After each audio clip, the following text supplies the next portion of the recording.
As the manager, the information you receive can be slanted towards a point of view, suspect, or compromised. Taking steps to improve the information you receive can make a huge difference in your success. It's the topic of this episode. Hi, I'm Rick Kendall. And I'm Fred Ball. Welcome to Management Mastery. The purpose of these podcasts is to share what each of us has learned about good and bad management in our combined over 40 years of experience, both as managers and executive coaches. During that time, we've coached managers at every level in companies from Fortune 100s to brand new startups in all major businesses, including nonprofits, government, and education. So whether you're just starting in your first management position or are an experienced manager looking to strengthen your management skills, we know our podcast will be valuable to you. To improve the quality, accuracy, and flow of information from your staff to you, you must be involved personally in setting up the communication channels. You need to establish psychological safety for your staff, clarify your expectations on how information, especially bad news, is communicated to you. Also, be clear about dealing with a staff member who comes with an issue and letting staff know how to communicate information. It's about building a culture where your team willingly shares critical details before they turn into emergencies. It's critical that as the leader or boss, you're personally involved in the department's communication channels. What does that mean? Well, first of all, it starts with your behavior. You must be present, actively listening, and attuned to body language. Yes, listening for information is easily said, but often hard to do. You may be walking the floor, and instead of recognizing problems or opportunities, you're thinking about the myriad of things on your calendar. This one happens to all of us. Oh, sure. Absolutely. What's the old line about when you're up to your butt in alligators, it's hard to remember the objective is to drain the swamp? Yeah. And instead, you must actively seek input. You can take seeking information one step further by meeting one-on-one with different levels of your staff, or meet in small groups, or even a town hall, depending on the issue. But when meeting one-on-one, it can be as simple as saying, how are you doing? Or how are things going? Or what's new? Or it can be a more formal meeting in your office. As the boss, it's important that you establish a feeling of psychological safety. By that, we mean that your staff feel comfortable and safe giving you bad news no matter what it is, up to and including a failure to complete an assignment or reach a goal. Yes, you want to create an atmosphere where any problem is a group problem to be worked on and solved together. This means, for example, that you will always want to reward the messenger and never shoot the bearer of bad news.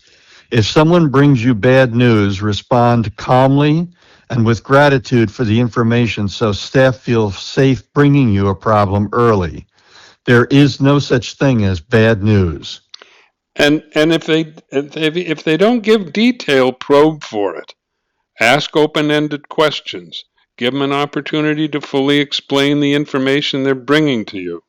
Then ask questions that allow them to give necessary detail. Questions like, what else did anyone say? Or what else happened?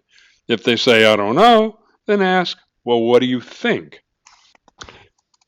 One of the things that happens there is that the more time that you give someone to give more details, the more time they're also able to think, and they may give you some ideas. Yes, and it's also important that you clarify your expectations. By that we mean letting staff know the importance of communicating bad as well as good news. You need to repeat this often, as it can be difficult to give the boss bad news.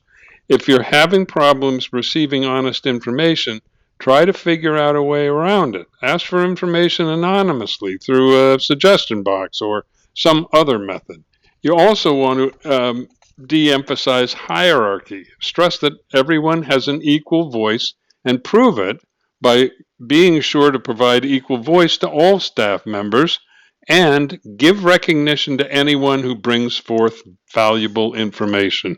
That's one of the things that you have to keep an eye on as the manager of the group, is making sure that you're giving that voice to all staff members. We've talked about this in the past. Some people are quieter and are, less inclined to bring things out, but you want to encourage them to do that. Oh, yes. And you'll notice it in a staff meeting that some people never say anything. And sometimes you need to pull them aside or have them come see you privately because they're reluctant to speak in front of the group, or it may or may not be that they have something that they're embarrassed about, or but there are people who just don't want to talk in front of a group. So give them an opportunity to talk to you one-on-one. Absolutely.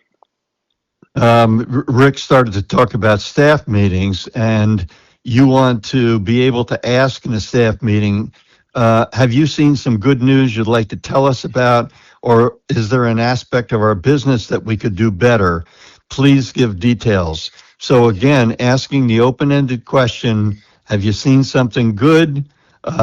People will sometimes come up with an idea, we should add another product line to our services. All kinds of things, good things can happen. Oh, absolutely. Just encourage people to think out loud, and you need to be sure you understand all aspects of what the person is saying. Even if you think you do, it's a good idea to play back what you've heard. And when you've done that, let them tell you that you've correctly understood what they're saying. In other words, be sure they understand it's all right to say, no, that's not what I meant. If possible, don't express a point of view until you hear there's a problem and what your staff member thinks about it. The goal is to engage in an open two-way conversation about the issue, develop possible solutions to the issue, and to improve the individual's problem-solving skills. That last thing, problem-solving skills, by giving them a chance to talk a little bit more, you're giving them a chance to think out loud. Oh, yeah, and I think there's always a tendency for the boss to immediately say, well, here's what we need to do, or this is what we should, to give the answer. And I think it's important to say, well, what do you think we should do? Throw it back at them. Give them an opportunity, not in a threatening way, but in an encouraging way.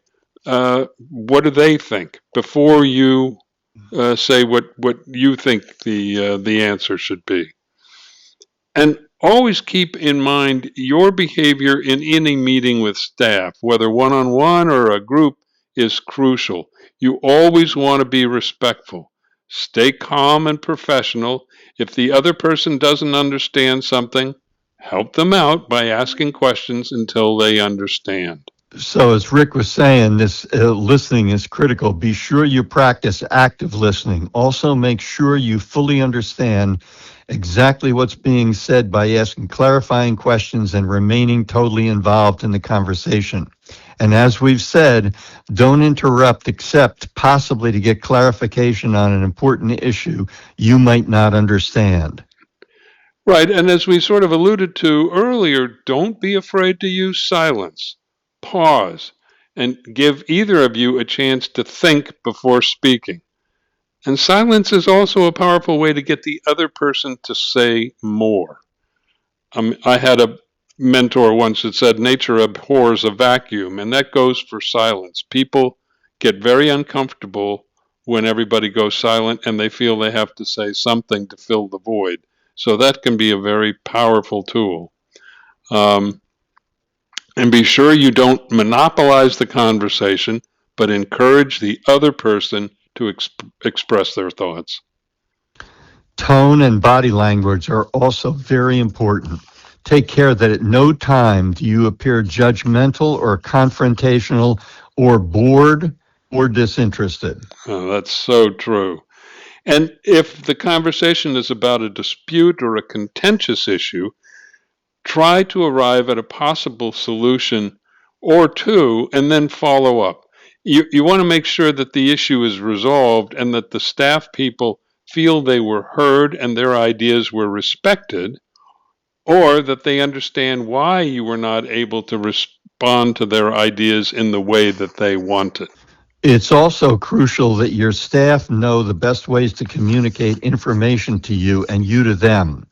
It may be by email if the issue is not time sensitive. When a quick reply is needed, then a phone call or face-to-face conversation may be called for. Above all, it's important that your staff know how you want to receive different types of information. And it's also important that you quickly reply to any communications from staff so that they know you've received it, even if you're not able to give an immediate answer, but simply that you receive their communication and will act on it accordingly. In summary, as the manager, the information you receive and what you do with it can make a huge difference in your success and the success of your department. In this episode, we focused on the importance of being involved personally in the communication channels, establishing psychological safety for staff, clarifying your expectations, dealing with a staff member who comes to you with an issue, and how to communicate information. We hope you have found this podcast useful and will come back again for more management mastery. If you have any comments about this or any of our episodes, or would like to find out more about our other services, including one-on-one coaching and group seminars for managers, visit our website at careercoachclass.com. Thanks for listening.